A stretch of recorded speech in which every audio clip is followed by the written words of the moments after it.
Canola Baltic on rapsiseemne töötlemistehas.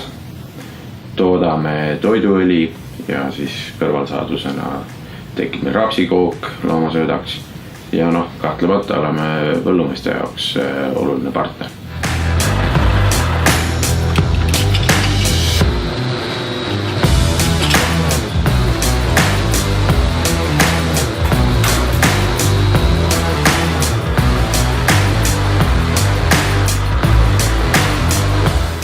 Aktsiaselts Canola Baltic kasutab oma igapäevatöös majandustarkvara NAV.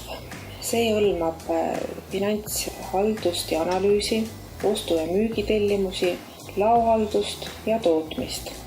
Tootmisprotsessi kajastamine NAV-is on üles ehitatud ümberhindamisel. Esiteks, tootmisel kasutatud rapsi jagunemine toodetud toorõli ja rapsikoogi vahel.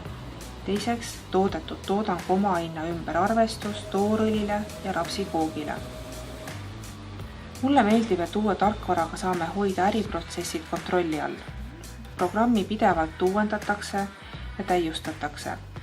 Tarkvara kasutades saan optimeerida oma ajakasutust ja kiiremini dokumente vormistada. Minu jaoks on NAV töövahend ja ma armastan oma tööd.